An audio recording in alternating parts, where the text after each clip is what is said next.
Welcome to Learn to Live Stress-Free. This is Christine Wright with Dr. Robert Wright Jr., your go-to wellness coaches of www.stressfreenow.info. Our featured guest today is Sharon Karn, who is an author, speaker, musician, recording artist, sound healer, and consultant. She has been a faculty member of the Conservatory at Mount Royal University in Calgary, Alberta since 1988.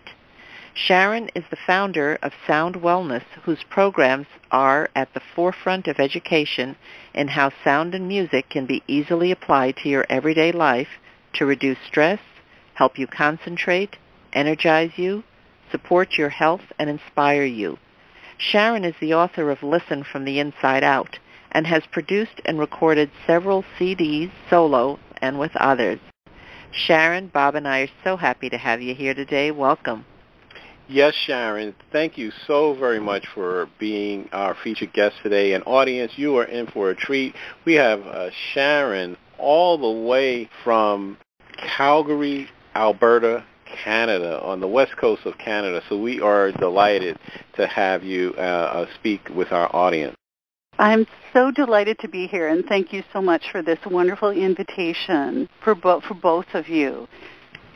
Great. Sharon, can we start off by having you tell our audience a little bit about yourself and how and why you decided to found Sound Wellness? Well, there's like most synchronicities that the universe sends you. It's been a series of synchronicities that has led to Sound Wellness. I fell in love with the classical guitar and with music when I was 16 years old. I found a guitar under the Christmas tree, and that led to a lifelong journey with the classical guitar and its music.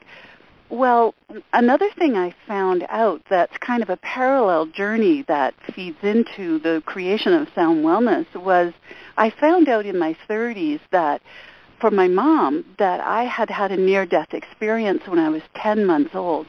And essentially I stopped breathing. I had whooping cough. And then my mom in her panic just grabbed my feet and shook and dislodged whatever was keeping me from breathing. And I came back. And that experience, knowing that when my mom told me in my 30s, helped me to really understand how I grew up feeling very different from many of the other children. And also it put my feet very solidly on a spiritual path because I always had this knowledge inside of me, even though I didn't know where it came from, that there was a whole lot more to life than what I was seeing around me and what I was experiencing. So it led me to lifelong study and search in alternative healing and energy healing and spiritual reading.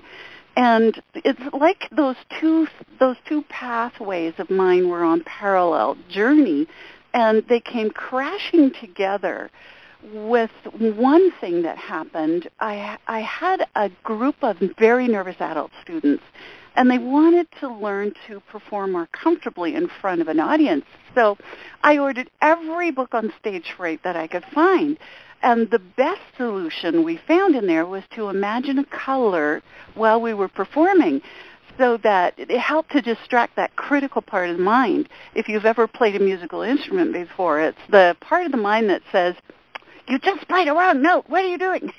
So it helped to quiet that part of the mind down and allowed the music to flow more easily.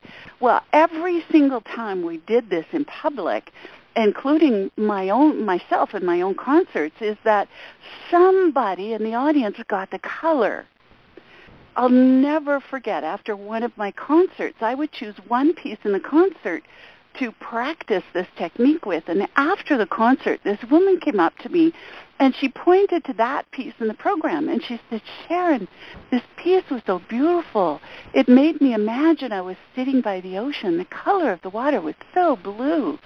Well, it just kept happening so many times that my whole belief system was shaken as far as the impact of thought and feeling on sound waves. And I started asking the question, what is it about sound that makes it a carrier for thought? And then those parallel paths came together, and I started researching and traveled to the United States to study with some of the pioneers on sound healing and sound therapy. That drew me so deeply. That's so extraordinary, Sharon. And as I listened to you, what came to mind, and I believe what may have come to mind for Bob, is an interview that we had done with Maureen Seberg, who's a synesthete, and she talks about seeing colors when she hears music. So that resonates with me, what you just said.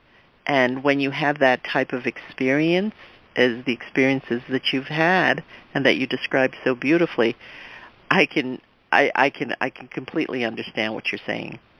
Yeah, thanks, Christine. I know one of the things that near-death experience left me with was a physical empath, and I didn't really discover the depths of the nature of the physical empathy that I feel until many, many years later. And then that led to a whole other search in understanding, well, how is this possible that I'm soaking up other people's physical conditions? And how do I find out what's mine and what isn't mine? And how do I stop doing that? So that led to a whole lot of other research. And all of these kind of interconnected and intertwined when I started really studying the sound healing and the sound therapy.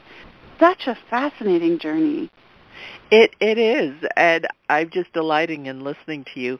Now, before our broadcast, Sharon, we actually touched on this next question that I'm about to ask you, and Bob and I, again, too, are delighted at how you've described how your teaching career has evolved. You've been a faculty member at the Conservatory at Mount Royal since 1998, and you were telling us a little bit about your work. Would you share that with our audience, how your work with the university has evolved over the years? What you have now sounds positively delightful to us. Oh, thank you. Yeah, that is another fascinating story of synchronicities again. When I started teaching at the conservatory, we had just returned to Calgary in Alberta from Houston, actually. My husband was transferred to Houston. We were there for 3.5 years, and then we returned to Calgary, and I started teaching guitar in Calgary. And I started having my own private practice, and the university was opening their studios more and hiring more teachers. So I applied there, and actually, I applied first as a branch instructor, which meant that you taught students at home, but as a full faculty member of the university. And after that first year, I received a call from the director of the conservatory saying, we want you on campus. So that second year we returned to Calgary. I was on campus at Mount Royal. And one of the things I love to do is teaching kids. And in the late 1980s, there were very few guitar teachers for classical guitar, period. And a classical guitar teacher for young children was even more rare. So my studio filled up very quickly, and it didn't take long to get a really long waiting list. So it's one of the things that I have always been so deeply, deeply honored is to be a part of a young child's life for so many years. I have one girl who started studying with me now when she was 5 years old, and she's now, I think, 16 or 17. She's graduating from high school and going into the music department at the University of Calgary here. So to be a part of a child's life for that many years is, it's indescribably, oh gosh, I don't even know the right word for it. It's an indescribable, it honors, I feel so honored that those families chose me to spend that much time with their child. So I don't know that you need the word, Sharon. I can feel I can feel the tingling in your toes, if you will, when you describe the special relationships that you have with your students. it's always very special, and my space here at home where I teach. I was on campus for many years, and the space now where I teach at home is also my sacred space. So if families come in, and parents always come in with their children for lessons until the children get to a certain age, and their teens usually they boot their parents out and they wait in the other room. But it's a very sacred space, so everyone comes in, and it's a good feeling space too. So that's a wonderful gift to be able to give to them that they might not even be aware of.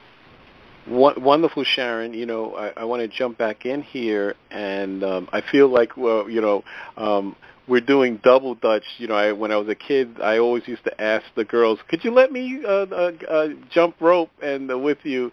And so I feel like we're jumping rope at a high level here.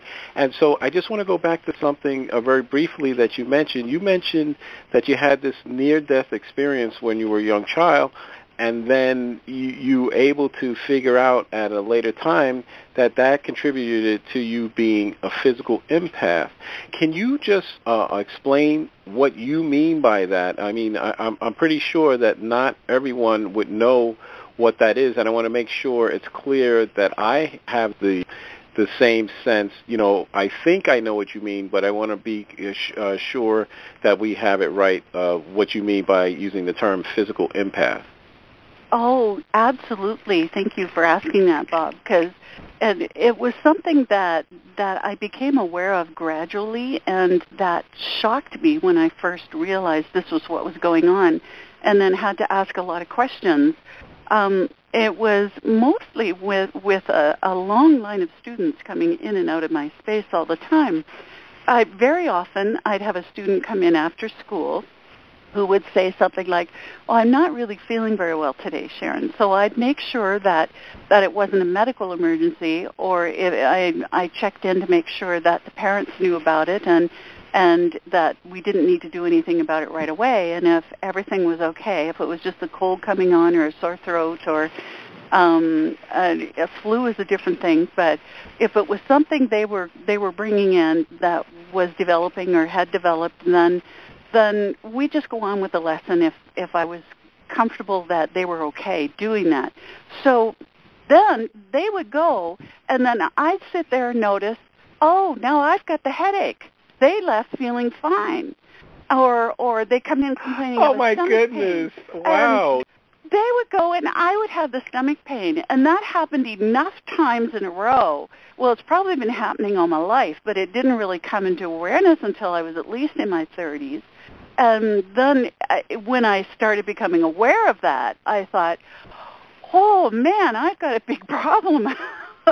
And then I started researching, well, what on earth is an empath? And even the Calgary newspaper here at the time, I was so grateful when I was starting to research what on earth is an empath. And they published an article on mirror neurons, which is believed to be the aspect of the brain that creates empathy. And I don't know if the research suggests that there's more involved in a physical empath than that. Also, I found the work of Dr. Judith Orloff, who is also a physical empath, and she is a psychiatrist, a very well-known psychiatrist. And I'm sorry, could you say that name again? Dr. Judith? Judith Orloff. Dr. Judith Orloff. Oh, I know. Yeah, her work is wonderful. We're fans of her work also. She's physical incredible. Empath, it's a lifesaver. Wow. I'm almost speechless because for our audience, I'm sure we have people listening who have had your experience, and I just want to bring in this aspect of what you mentioned. There's, in the original Star Trek series with Spock and Captain Kirk and McCoy, there is an episode where they are transported to a planet and they meet an empath named Jem, she's like a mime type. She's mute, and she heals through touch. When each one of them is wounded, I don't know if you're familiar with that episode. I remember that episode. Yeah. Right, and I'm sure members in our listening audience did too. And just by touching, she was able to, absorb and transform and heal their injury. But as you mentioned before, I think the mastery level of that is not to be affected or depleted by the energy that you bring in. Right, and in that Star Trek episode, remember when they damaged McCoy, and the task was for Jem to be able to not be afraid to heal him. And so anyway, in any event, not to take us off track, but I want to thank you for that, Sharon. That is such an unexpected thing, and you have opened the door for us to do a podcast series, because you're talking about physical empath, near-death experiences. Just those two topics alone, we could do 10 podcasts very easily, because I am very, when I did my master's level work, I wrote a series of papers on near-death experiences, and so it's so interesting that this would come in here. So Sharon, let me just move along here and just ask you. You are the author of the book entitled "Listen from the Inside Out."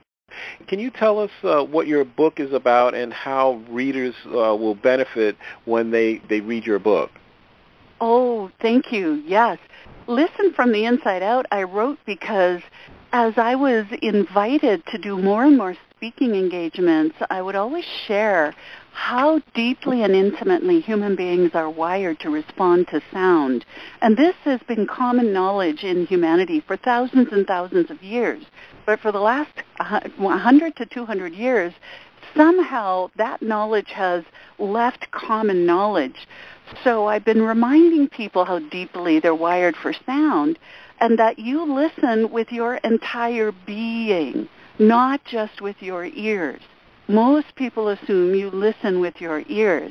That is far from the truth. You listen with your entire being.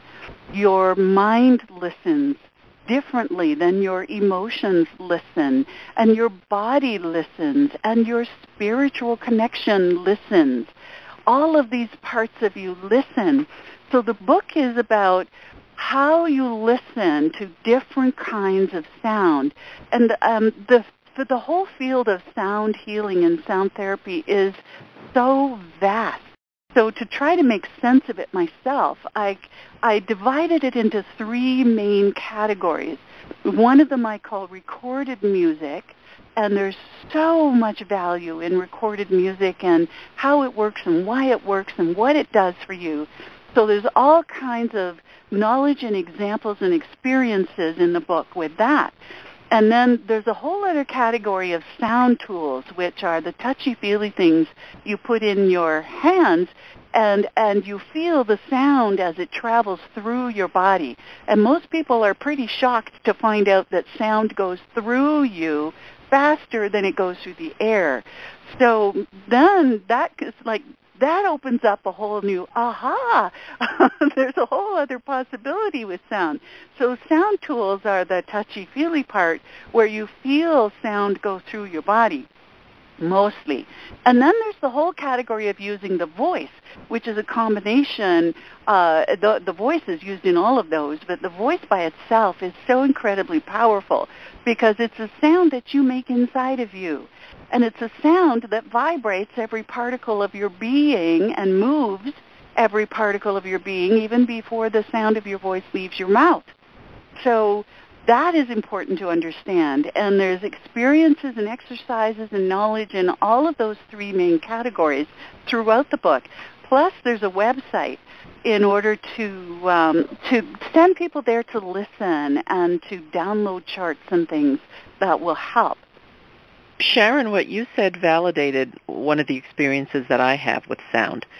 I've gone to a parade on occasion or, even in a house party, and I would feel the sound. And when the music or the sound was too loud, I found it physically uncomfortable because of the vibration that I felt in my body.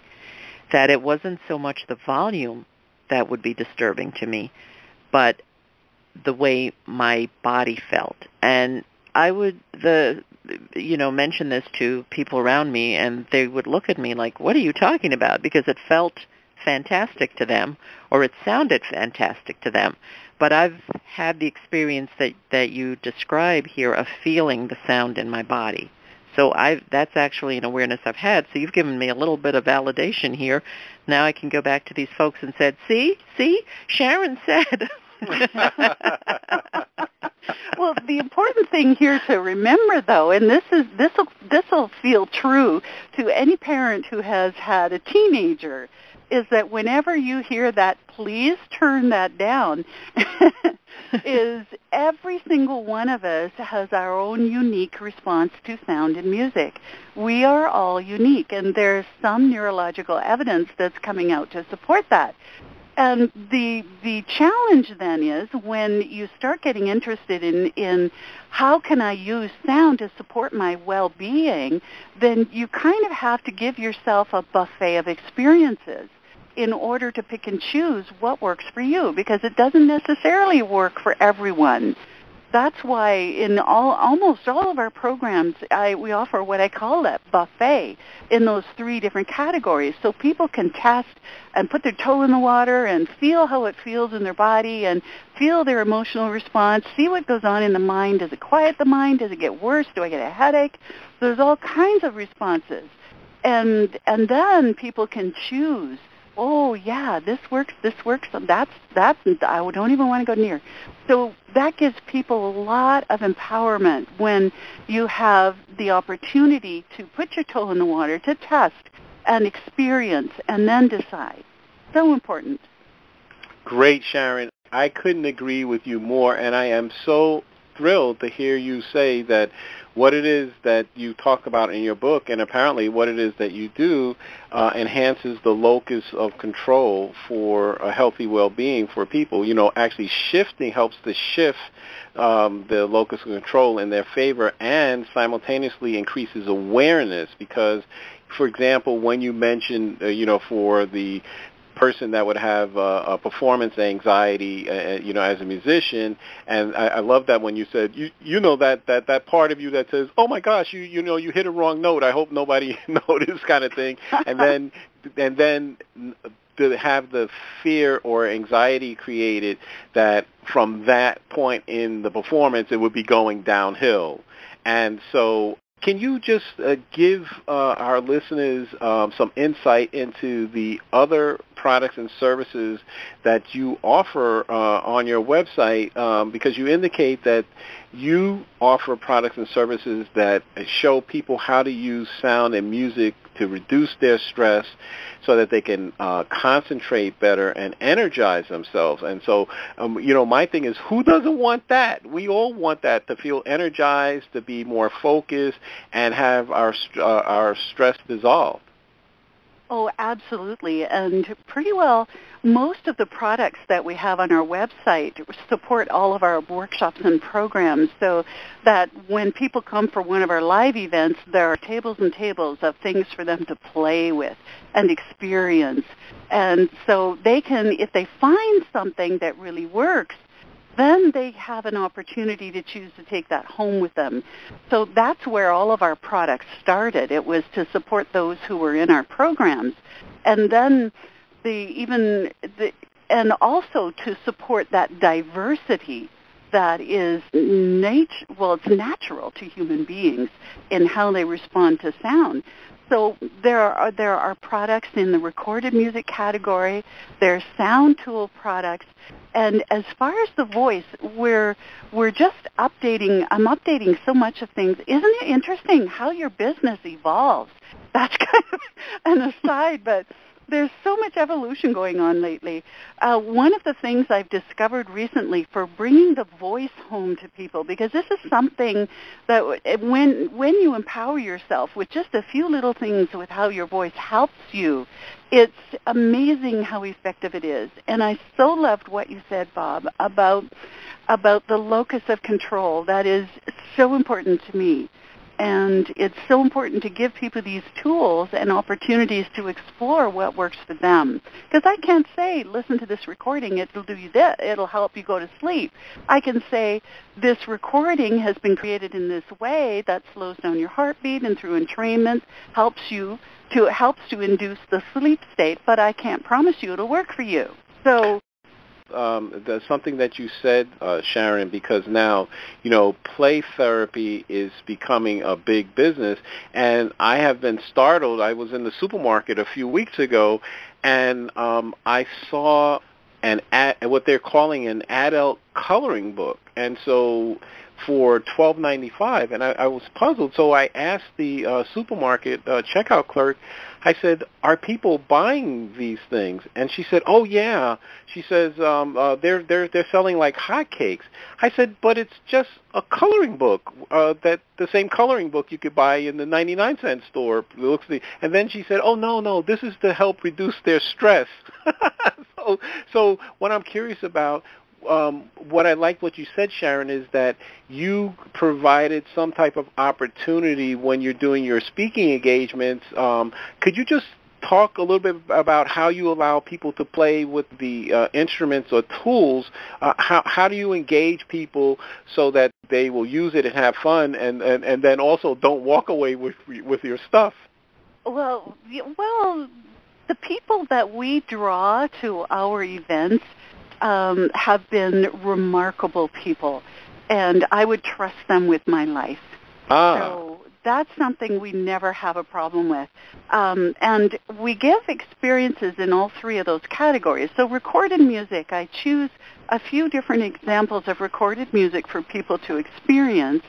And then with the sound tools, we give everybody we give a little bit of basic teaching, for example, with Tibetan singing bowls, a little bit of teaching of where they came from and kind of what they're intended to do, and then the different kinds of Tibetan bowls, how to play them, and then set them loose with whatever we have in stock. And people play 2 or 3 or 4 bowls and get a physical experience of the sound going through their body. And then when we get to the voice section, we do usually I love to teach toning through the chakras, which is there are many systems of using your voice to affect the health and the harmony of the chakras. And the one that is so easy to use and simple to teach is Jonathan Goldman's that he created in 1985 or 86. And it's the different sacred vowel sounds for the chakras. And it's amazing. Every time I teach this, I always save it for the end, because when a group of people goes through this experience of focusing on each chakra, using the sacred vowel sound in a singing voice with each chakra, then the peace in the room at the end of this is palpable. You can touch it. You can feel it. And it gives people deep, profound experience of their own soul, or that right side of the brain that we tend to ignore in the northern hemisphere. Yes, I'm telling you, Sharon, I'm enjoying this so much. I look forward to continuing our conversation. Audience, we're going to take a short break, and we'll be back on Learn to Live Stress-Free with our featured guest today, Sharon Karn. Hi, I'm Dr. Robert Wright, Jr., the Stress Relief Doctor, co-host of the Learn to Live Stress-Free podcast series. I'm an author, speaker, and stress management wellness coach. My published study is the first to show the connection between stress reduction, grief recovery, nitric oxide spiking, and the relaxation response. And my practical application of this knowledge helps you relieve the stresses of everyday life. I have the tools to dissolve your pain points quickly and effectively. Email me to find out how you can start to feel better now at stressfreenow.info/contact. That's stressfreenow.info/contact. Have you been procrastinating about completing an important project or pursuing a treasured dream? Christine Wright specializes in helping her coaching clients to lay out clear, elegant strategies. She shows you how to quickly build your confidence to uncover and eliminate your habitual patterns of resistance and self-sabotage. Christine helps you discover those meaningful insights that will get you to do what works so you can celebrate your successes. Go to stressfreenow.info/contact to let Christine know that that you're ready to live your ideal life now. Again, that's stressfreenow.info/contact. Welcome back to Learn to Live Stress-Free. We're continuing our conversation with our featured guest, Sharon Karn. Sharon, before the break, you mentioned about how your business has been evolving. And one of the things that I noticed and liked when I reviewed some of your material is that, like me, you're working with your husband. And on your site, when I look at the profile of your staff, Tina seems like such a fun person. You've got this world, from my vantage point, that seems to have so many idyllic elements in terms of how you can choose to work and how you do work, that you've got this whole support system going. And I think this is what you bring to your clients. And following that same thread, Bob and I always like hearing success stories. Could you tell us a little bit about how that is working with folks that you get along with, and you're married to one, right? And the rewards that you've experienced working with your clients? Oh, well, it's been such an honor for Ed, my husband, to he stopped his own consulting work because as Sound Wellness started to grow, he started to realize that what I was creating with Sound Wellness was more important than what he was doing. So he left his own work to do everything with Sound Wellness that I cannot do. He, as an engineer and he did a lot of work in his MBA degree in IT management. So he does all the website. He handles so many things that I can't do. And when you're working with your husband or wife, we've been married, 36 years coming up next month. And it can take your relationship to a whole new level because there are many discussions and conversations about the business that are really important. And it has taken our sense of honesty and integrity with each other to a whole new level. And we kind of carve out spaces in the house. We have a home-based business. So we carve out spaces in the house that is our space when we're, quote, working. And then we, if I need to interrupt him for something, then I've learned, as people do in the work world, and because I've always worked on my own as a music teacher, this has been a big learning for me. Is do you have a minute? I need a five minutes to talk about something. And then he'll either say, yeah, I can do that now, or I can do that in half an hour. Come on back then. So even simple things like that has been really a good learning for me. And being able to separate the kind of work conversations from the personal side is really important. So we can have some almost knock them down, drag them out discussions about business because we're both so passionate about what we're doing, and we both communicate in totally different ways. And we're such different people that it can be a challenge sometimes just really understanding what he's trying to say.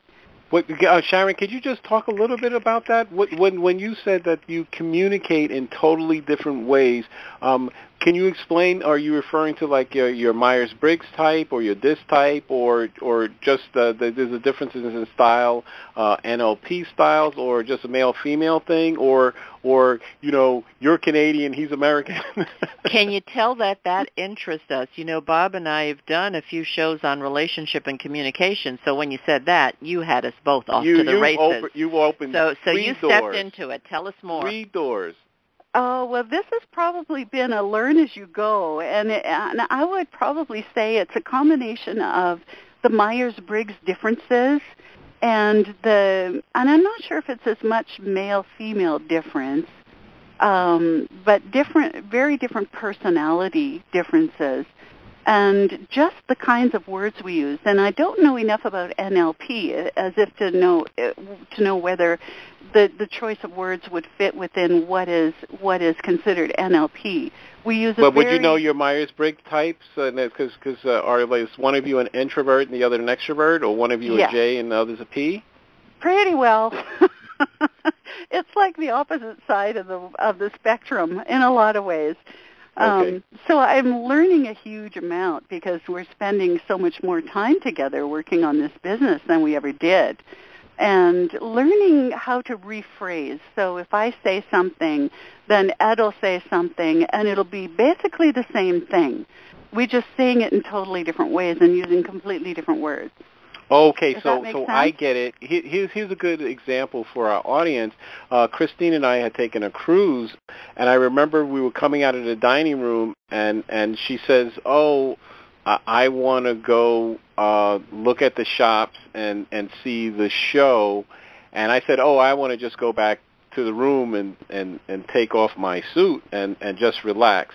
And so she went to see the show and, walk through the casino, and so she went one way and I went the other way.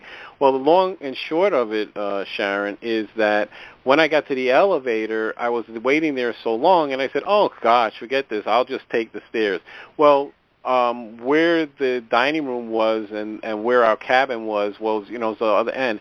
The bottom line is that when I was arriving at at our cabin door, here comes Christine almost at the same moment from the opposite direction, and I was so stunned. I said, "What are you doing here?"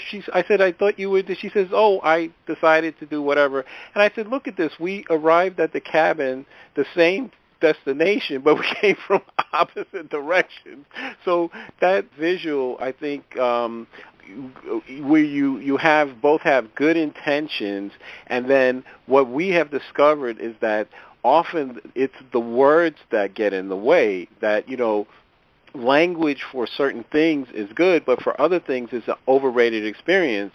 And so I had to learn early on that sometimes when we would have a dust up, that just a hug or a touch, and being quiet, going into silence, is what allowed us to break through that kind of oh, this is a little rough patch or bump in the road, a miscommunication, misunderstanding.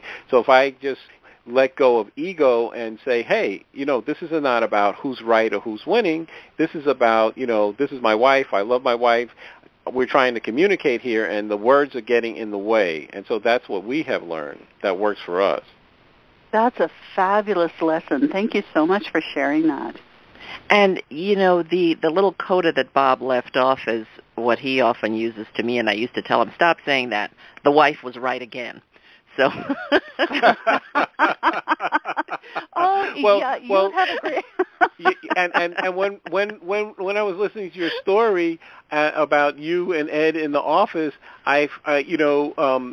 Christine is an auditory digital type, and I am a high auditory type, and so from NLP perspectives, and so they literally, although you would think auditory digital and auditory would be close, they're actually polar opposites. And so what in layperson's terms, what it means is that I'm the person that tends to come in and interrupt Christine, right, whatever she's doing, and she's the kind of person that needs quiet time so that she doesn't, she needs setup time to get stuff done, and an interruption absolutely can take her off track, and then she's like, where was I? And then she's spending, unnecessary time trying to figure out where she was because I was interrupting her. And so learning how not to do that. And so that's a real challenge in a relationship, but figuring it out is so rewarding, as you've learned, but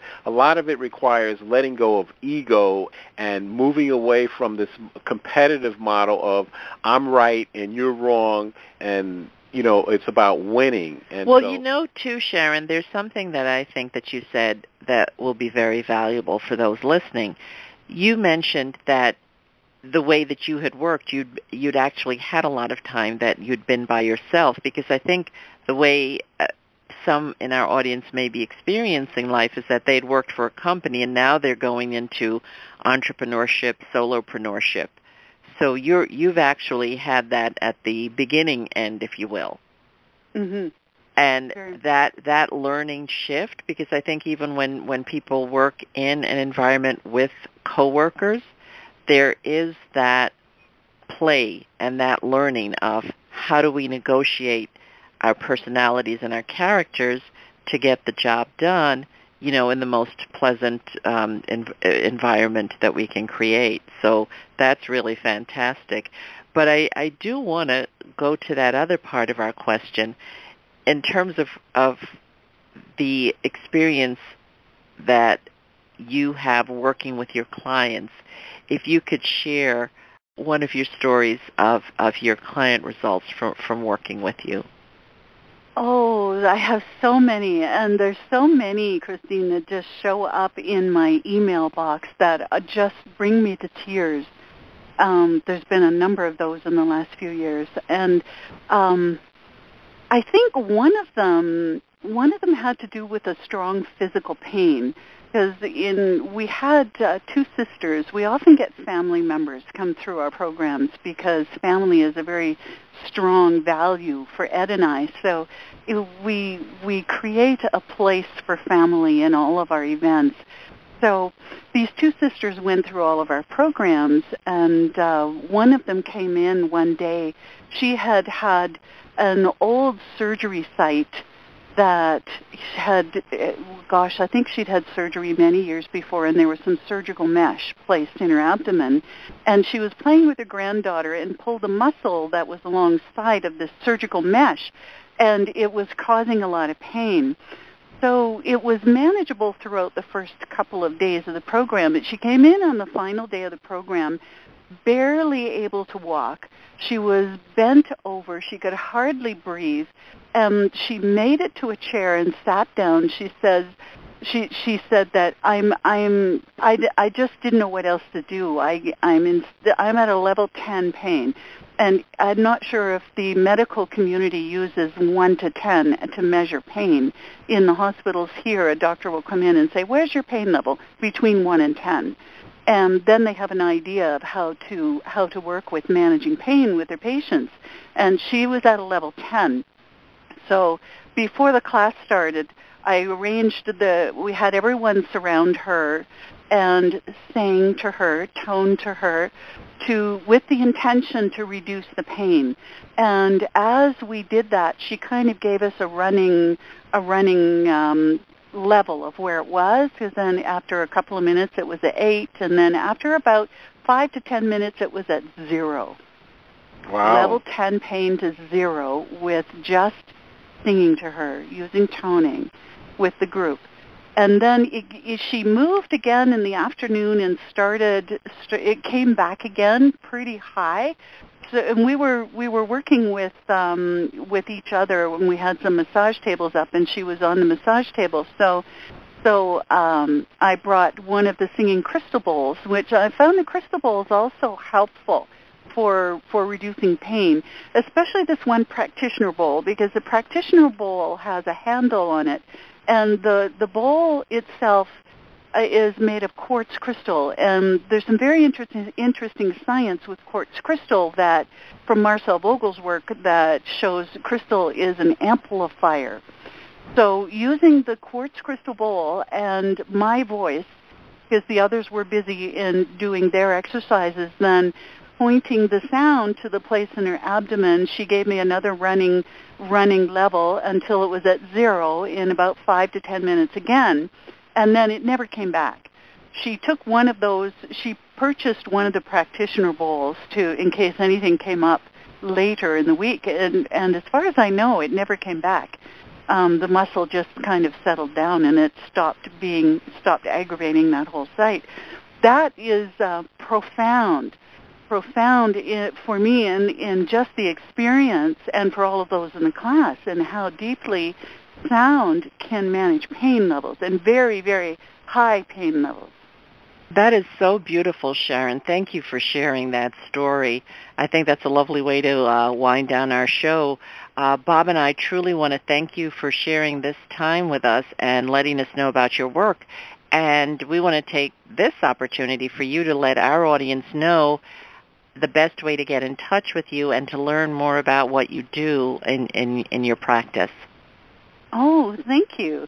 It's really easy to get a hold of me. You can go to our website, Sound Wellness, all one word, .com. And if you look at the menu items at soundwellness.com, you'll see About Sound Wellness, and you'll see a contact page there. So you can, there's an email that will go directly to my inbox. Also, our phone numbers are on the Contact Us page too. If you wanted to just ask some questions, it's easy to get a hold of me. Also, there's all of the social media links too, where I'm pretty active. I hold on a lot of conversations with a lot of people on social media.